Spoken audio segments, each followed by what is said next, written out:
Kumusta po yung after session natin ngayon? Anong masasabi mo? Excellent. Maganda yung kinalabasan.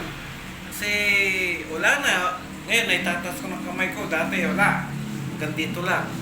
Ngayon, medyo per session ko lang. Ito, tsaka yung ugat ko rito, medyo lumuwag ba yung naikukuha ko na, naisuswing ko ng gano'n. Pero nung una, sir? Nung una, hanggang dito lang siya. Tsaka, maluwag na ngayon, maluwag na.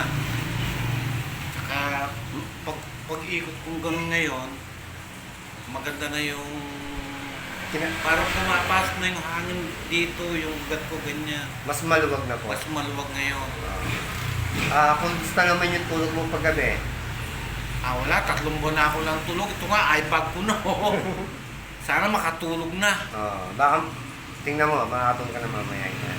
Kasi yung, maraming ganyan na senaryo na, nag-okay na sila. Tsaka yung dito ko ngayon, para lumuwag na ako, di katulad ng pag ginanong ko, yan. Yan.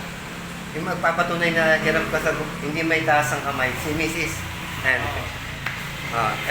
eto, ma'am, dito kayo po.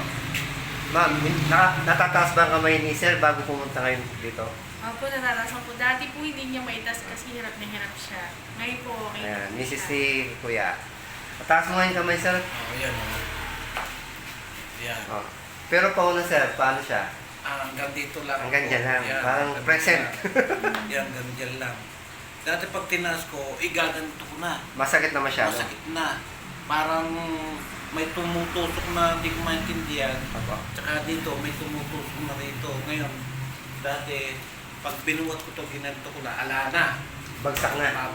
Ibabagsak na ng gano'n. Nagulong din kami. Ngayon, pagka ako, tinutulungan mo ng gano'n. Yan. Ngayon, naitatas na. Maraming salamat, sir, ha? Yan. Proven na yung therapy, sir. Maganda. Taga saan pala sila, sir? Taga San Matias ako, San Fernando. Taga San Matias po. Hindi kinukuhan.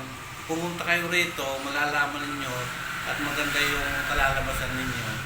Hindi kami nagbibiro. Talaga, probe. Pumunta kayo rito kay brother. Pangalan? DB po, DB. DB. Maganda. Walang halong biro to. Walang halong kwanto. Thank you po, sir, ha? Maraming salamat po.